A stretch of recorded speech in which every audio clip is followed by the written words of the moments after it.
자, 이번 시간에는 한인공산주의 운동의 역사적 의미 2부 순서입니다. 2부 순서. 국내운동과 민족 통일전선의 의미에 대해서 말씀드리겠습니다. 첫째, 1장. 1절. 민족운동의 새로운 단계와 급진적 민족 인테리어의 좌경적 경향. 1919년의 3.1운동으로부터 1925년 4월에 조선공산당 창립에 이르기까지 한국의 민족운동은 일제의 가혹한 탄압에도 불구하고 불굴의 기세로 대내외에서 상승일로에 있었습니다. 상해 임정을 정신적 지주로 하여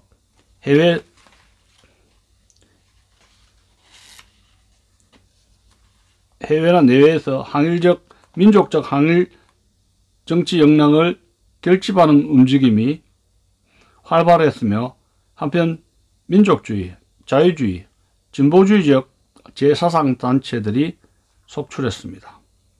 이 현상은 3.1운동의 사상적, 정치적 상속물이었으며 쟁취물이기도 했습니다. 또한 이 현상은 맨주먹의 함성만으로는 독립은 성취될 수 없다는 3월 항쟁의 역사적 교훈과 반성의 산물이기도 했습니다. 일제 무단 통치가 문화정치로 대치되어 종래의 고압적 강제주의가 설득적인 회유 전술로 바뀜으로써 한국 민족운동은 새로운 단계를 맞이하게 되었습니다. 즉, 점진이냐 급진이냐의 논쟁적 개념에 부딪히게 된 겁니다. 문화정치의 표방에 정면으로 대립하지 않고 민족의 실력을 양성하여 민족의 동등권을 실현하자는 것이 점진주의자, 즉 개량파가 추구하는 노선이요. 이에 대하여 타협주의, 청원운동, 외교활동을 가지고서는 독립은 결코 성취되지 않는다는 전제하에 극렬적 항일투쟁을 벌여야 한다는 것이 급진주의자, 즉 혁명파가 추구하는 노선이었습니다. 이래야 이 시기의 민족적 사전은 점진주의와 급진주의의 두 경향으로 갈라져 갔습니다. 전자는 민족적 자산층 사상의 주류였고, 후자는 해내외 무단파 독립운동가들의 사상적 조류였습니다.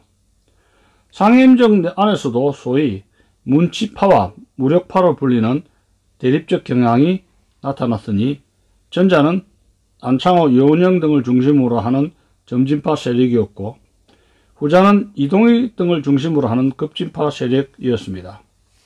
국내에서는 점진파의 문화적 개량주의와 급진파의 신사상운동으로 양대 산맥을 이루었는데, 전자는 민족주의, 후자는 사회주의를 지향했던 겁니다.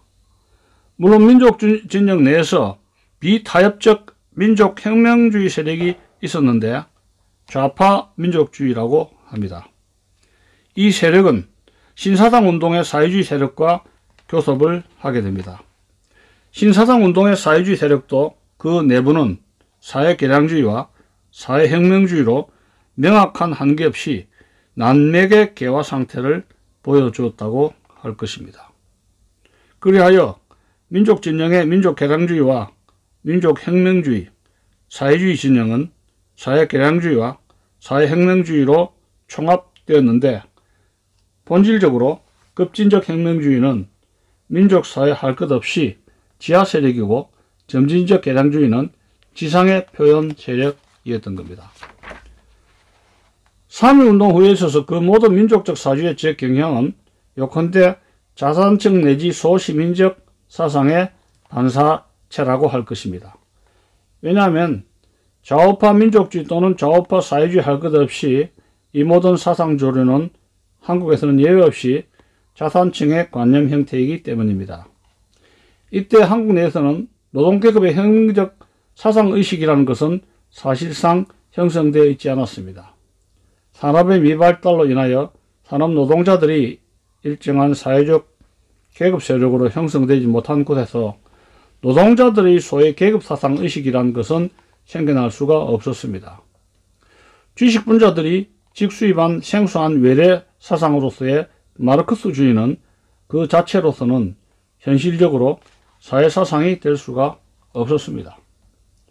일정한 과정을 거친 노동운동과 사회주의가 결부되어 계급투쟁의 강령이 나오기까지에는 유럽 역사의 경험에 의하더라도 장구한 시간과 시련을 요하는 것이었습니다. 한국은 그 같은 역사 발전 과정을 거치지 못하고 있었던 겁니다. 그러므로 당시 부분적 민족 인텔리들이 사회주의적 사상을 내향적으로 숭상하고 있었다 하더라도 그것은 역시 소시민적 사상의 방황에 불과하며 노동계급의 혁명적 사상의식으로서의 사회주의 사상이라고는 말할 수가 없을 것입니다. 3.1운동으로부터 조선공산당 창립 1925년 4월까지 이르기까지 한국의 민족운동은 다음과 같이 시대 구분으로 나눌 수가 있습니다. 1919년부터 21년 동안은 점진 및 급진적 민족주의 운동의 전진과 민족주의 운동 체계 안에서의 사회주의적 성향의 출현을 보게 된 시기였고 1922년부터 23년 동안은 민족주의 운동 안에서의 사회주의 운동의 분리와 사회주의 운동 안에서의 소분파의 발생 시대였으며 1924년부터 25년 동안은 민족 사회주의 진영 간의 대립의 노골화 및 사회주의자들의 조직 정비가 시도됐던 시기였던 겁니다. 공산주의자들의 문서에 의하면 3.1운동으로부터 조선노동총동맹의 창립에 이르는 시기 약 1924년 4월을 민족운동의 제1기, 조선노동동맹의 창립으로부터 신간의 창립에 이르는 시기 1927년 2월까지죠. 를 2기, 그리고 신간의 창립 이후를 제3기로 구분하면서 마치 그것이 계급적 세력의 변동에 의하여 역사 발전의 과정이 그와 같이 전개된 것처럼 말하고 있으나 한국에서는 1925년 4월 조선공산당의 창립에 이르기까지 민족주의 사회주의 운동할 것 없이 자산층에 속하는 민족 인텔리들에 의하여 주도되었던 겁니다. 농민과 노동자들은 다만 추종하고 있었을 뿐입니다. 다만 여기에 유의해야 할 것은 민족적 사주가 좌우 대립으로 표면화되면서부터 봉건적 잔존 세력의 대부분과 자산층의 일부가 급진적 지식층을 경계하고 민족운동 전선에서 탈락해버리고 말았거나 민족 개량주의 노선으로 기울어지고 말았다는 사실입니다. 이것은 1923년 초부터 구체화되어 1924년에 접어들면서 아주 확고해지고 말았습니다. 급진적 지식분자들은 이 현상을 민족혁명운동의 역사적 제약성으로 인한 봉건적 잔존 세력의 불가피한 탈락 내지 자산계급의 무력화로 보고 조속기 공산주의 운동으로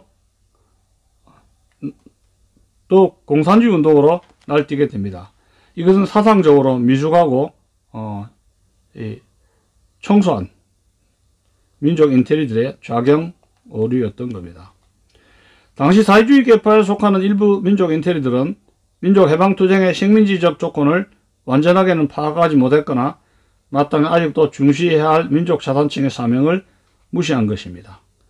봉건적, 반봉건적 식민지 조건 하에서는 아직도 무시 못할 영향력을 보유하고 있다고 보아야 할 상층 세력에 대하여 계급적 세력관계의 변동이라는 법칙을 적용하여 상층 세력을 조속히 민족혁명운동에서 제거하거나 소외시키려 한 것은 급진적 민족 인텔리들의 관념주의적인 착오였습니다. 이것은 식민지에 있어서의 민족 자산층의 민족주의적 개혁의 방향을 정당하게 평가하지 못한 잘못이며 민족혁명과 사회혁명 간의 단계적 전략을 헤아리지 못한 데서 기인한 잘못이었습니다. 1923년 초부터 소작정의와 노동정의가 각지에서 발발했다고 합니다. 이때 노동조합과 농민조합 운동이 대두되었다고 하는데 이때 급진적 인텔리들이 그 모든 것의 주도권 장악에만 급급하여 소위 무상계급을 부르주아지로부터 쟁취한다는 좌익운동의 기계적, 도식적 전술만을 일삼는다면 항일 독립의 민족운동 전선은 큰 손상을 받게 되었던 겁니다. 왜냐하면 일제의 침략과 착취를 선행적으로 물리치지 않고서는 어떠한 계급 해명도 있을 수 없기 때문입니다. 식민지에 있어서는 가사노동자, 농민이 다수의 사회적 계급 세력으로 형성되었다 하더라도 그것을 가지고서는 아직 독립적 정치 세력이라 할 수가 없을 것입니다. 그렇기 때문에 민족 인테리들은 급진적 계급 해방투쟁으로 돌진할 것이 아니라 아직도 민족협동전선에 의하여 항일 민족 해방투쟁에 가담해야 하고 이 투쟁을 위해 무엇에도 우선하는 목표로 삼아야 했습니다. 이것만이 일제 식민지 조건하에서의 가장 중요한 혁명적 슬로건일 수 있습니다. 한국의 민족운동은 내용에 있어서 아직도 민족주의의 전진이어야 했으며 조직에 있어서 민족 단결의 각파의 대동단결이어야 했습니다. 이 점을 몰라본 급진적 좌익 인테리들은 민족 부르주아지를 배격하고 그들과의 불화를 자초한 셈입니다. 민족 자산층이 급진적 인테리들의 좌경 민족운동에 대하여 사회주의 전선에 대하여 일찍이 경계태세를 취하게 되었고 봉건적 잔존 세력이 항일 독립운동 전선에서 일찍이 탈락하게 된 것은 그 책임 일단이 좌경 민족운동의 급진파에 있다고도 할 것입니다. 국내의 자산성 민족 인테리의 주류가 개량주의적 경향으로 굳어진 내면에는 급진주의자들의 사회혁명 노선에 크게 자극 반발한 바가 없지 않습니다. 물론 식민지의 봉건적 잔존 세력, 귀족 지주 자산층은 종주국의 자본주의 세력과 야합하거나 매수될 수 있는 위험성을 지니고 있습니다. 만국 귀족과 매펀 자본가의 출현이 바로 그것입니다. 이 현상을 막아내는 것이 식민지 민족해방투쟁의 고귀한 정신이고 과제인 것입니다. 한국의 급진적 인테리 공산주의자들은 이 과제에서 스스로 낙제점을 받았다고 평가할 수 있을 것입니다. 자, 두 번째, 마르크스주의 전례와 조선공산당의 사상적 기반에 대해서 말씀드리겠습니다. 3.1운동의 좌절 및 독립청원운동의 환멸은 한국 민족주의 전개에 중대한 전환을 가져오게 되었습니다. 독립만세의 함성만으로는 독립은 차지되지 않으며 정의 인도에 호소하는 청원운동 따위로는 일제라는 거인으로부터 자유를 돌려받지 못한다는 사실을 체득한 셈이 되었습니다. 그래 이제부터는 무장주의와 사대주의에 대한 비판과 반성이 한국 민족주의의 자기 체계 내에서 반동적 탄력을 가지고 대두하게 되었습니다. 대체로 자유평등 인도주의로 교육된 부르주아 지식인들은 개량주의 노선을 택하였고 그 속에서 분파적으로 계급주의 운동을 추구하는 세력이 대두하였으니 곧 시대사주의 파도를 탄 사회주의자들이었습니다. 한국에서 사회주의 사상을 전파하기 위해서는 일반적 개혁주의자, 즉 문화적 민족주의 운동가들에 있어서 마찬가지로 재래의 전통적 사상을 극복해야만 했습니다. 그때로서 현재 하는 한국의 민중사상은 정감록을 근거로 하는 말세 사상과 야속의 내대천국의 신앙이었다고 할 것입니다. 천독의 백백교, 태열교 등 교리 역시 현실생활에 견디지 못하여 말세를 부르짖고 신천지를 동경하는 점에서 이와 마찬가지일 것입니다. 사회주의 사상이라는 것이 종교상의 말세 사상 내지 말세주의와는 달리 과학적 내세 이상이라는 것을 대중에게 알도록 하자면 대중생활 속에 엄존하는 미신적 종교적 제요소를 청산케 하는 문제가 앞서게 되는 것입니다. 유교 전횡의 전통적 계급주의에 대한 종교적인 반항 형태가 각종 유사 종교를 낳게 하였고 그 후 일제의 무단 통치가 민족적 억압을 가하여 한국 민중으로 하여금 마침내 정신적 피난처를 종교에 찾게 되었으니 금일에 종교신자라고 자칭하는 자가 적어도 300만 조선 인구의 7분 내지 6분의 1을 점하게 되었다는 설까지 나오게 되었습니다. 한국 300만 인구의 조선 인구의 6분의 1 내지 7분의 1이 종교신자라는 겁니다. 한국의 젊은 사상가들이 사회주의 사상을 전파함에 있어서 온갖 계몽주의적 방법과 병행하여 현세적이고도 실제적인 방법, 즉 사상, 노동, 청년, 여성 및 평형운동의 제단체 조직과 그의 활동을 통하여 대중생활의 절박감과 이상의 방향을 무난히 결부시킬 수 있었던 것은 어떻게 보면 한국에서의 반항적 요소시 되는 종교 신도들에게 영향을 주는 것이 되고 말았습니다. 이것은 참으로 역설적 현상이었습니다.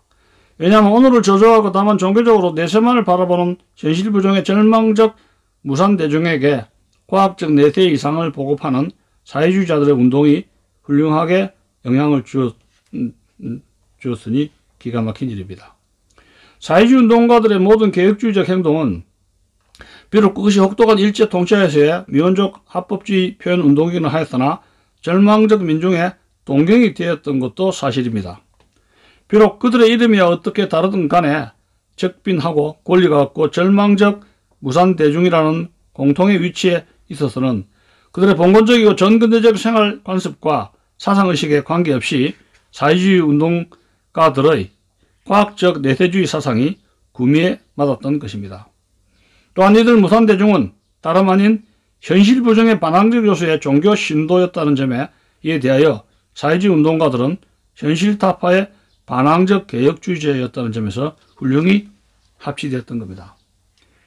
아무튼 무산자 동맹회, 북풍회, 화요회, 조선노동당, 서울청년회 등 사회주의 전반의 중수적 사상운동의 단체들이 있었습니다. 이들 사상단체들의 성원들은 노농, 청년, 여성, 평형 등의 각 조직체에 침투하여 이 조직을 영도하고 있었습니다. 한국의 사회운동을 담당하는 노농, 청년, 여성, 평형의 각 단체 운동이 초기에 계급주의 태도를 나타나게 된 것은 사회주의 분자들이 그 단체들을 사상적으로 지배하고 조직적으로 장악하고 있었기 때문입니다. 벌써 1923년 3월에 전조선 청년당 대회의 결의에서는 단순한 민족운동의 부정과 계급주의적 운동의 전면적 지지를 강조하고 있는 것입니다.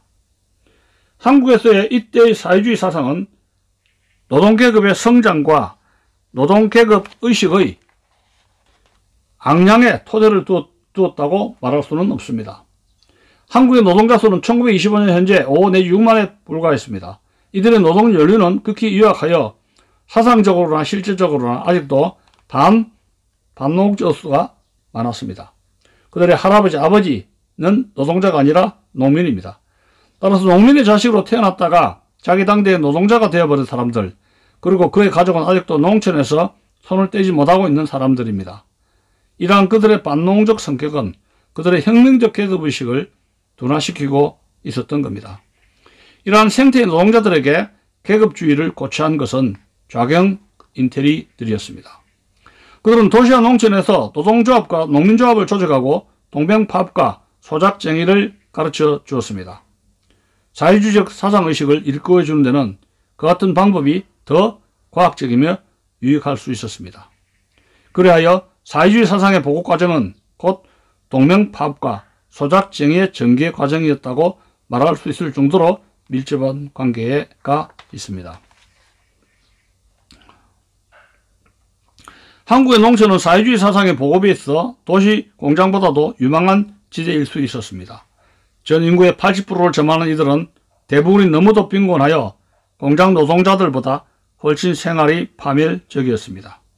초급 목표로 귀화와 싸우는 그들의 생활 참상은 문명사회의 사람들로서는 도저히 생각조차 할 수 없는 한국 농촌의 상태였습니다. 농민은 토지 매점을 전문으로 하는 일본인의 회사, 개인 및 동족인의 지주에 소속되어 있었으므로 배타적 민족주의와 무산자적 계급주의로 감정이 뭉쳐져 있었다고 할 것입니다. 이 점에 있어서 한국에서의 사회주의 운동은 차라리 농민운동을 전초로 하여 전개할 것이라는 농민혁명의 우선설까지 나오게 되었습니다. 사실 한국에서의 농민운동은 1922년 7월 조선노동공제회의 노민문제선언에 기점을 둡니다. 이처럼 노동운동단체에서 농민운동을 창도하여 24년 4월 조선노동총동맹을 결성하기까지 한국에서 사회주의 농민운동은 노동운동을 발기한 좌경 인테리들에 의해 주도되어 왔습니다. 아무튼 대부분의 농민은 너무도 빈궁하고 무지하여 생존권 투쟁의 사회주의적 의미를 제대로 깨닫지 못하고 왕왕 외부의 유혹과 회유에 중독되는 일이 많았으며 자기 운명을 자기 힘으로 타개한다는 각성도 미약했던 겁니다. 따라서 농촌의 주인이 농민이 아니었던과 마찬가지로 농민운동의 주인도 농민이 아니었습니다. 한국에서의 사회주의 운동은 곧 청년운동이었습니다. 사회주의 사상의 전파는 젊은 인테리들에 의해 행해졌고 그것은 각종 단체운동을 통하여 전개된 바 단체운동은 신교육을 받은 청년들에 의해 행해졌기 때문에 한국에서의 사회주의 운동의 전 영역은 청년들이 그 전부를 차지하고 있었다 해도 과언은 아닐 것입니다. 사상, 노동, 청년, 평형운동 할 것 없이 이 모든 운동의 전부가 청년들에 의해서 행해졌기 때문입니다. 1924년 4월 조선청년총동맹이 결성되기까지 이 사실은 누구에게도 명백했습니다. 한국에서의 사회주의 운동의 보급은 평형운동으로 불려지는 소위 백정계급의 해방운동을 통해서 진행되었습니다. 백정이라는 특수천민의 인권운동에 파고들어 계급주의적 사상보급에 힘쓴 것이 한국에서의 평형운동이었던 겁니다. 한국 내에서 초기 사회주의 사상의 전파를 논함에 있어서 여성해방운동을 통한 계급주의적 사상의 성장 과정을 빼놓을 수 없을 것입니다. 이것은 신여성으로 불리우는 여성운동가들이 여성운동의 일분파로 등장하여 급진적으로 작용화한 일군의 여성운동을 말하는 겁니다. 끝으로 학생계에 대한 사회주의 사상의 전파 현상을 논한다면 유학생층, 특히 일본 유학생층은 대체로 좌익 사상으로 만연되어 있었습니다. 국내의 사회주의 사상을 선참으로 이식한 것도 다름 아닌 일본 유학생들이었습니다. 국내에서는 일체의 금지로 민족대학이 전만 형편하에서 학생들의 사상의식은 대체로 민족 개량주의적 향학열 이외에 별로 인정할 만한 것이 없었습니다.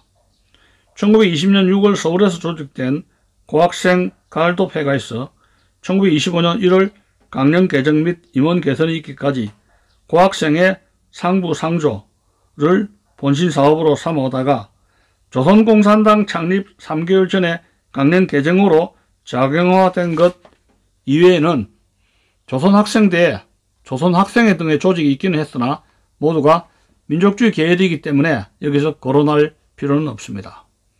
다만 국내 학생계가 뒤늦게 사회주의적 시대사조에 감염된 이유는 대학이 전무한 형편에서 학생계를 대표하는 중학생의 절대다수가 비교적 부유층의 자제들이며 또 그들은 고작 신교육주의에 부풀어 청운의 뜻에 가득 차 있는 생활면으로는 모범생들, 사상적으로는 항일민족주의 영향을 받고 있었기 때문입니다.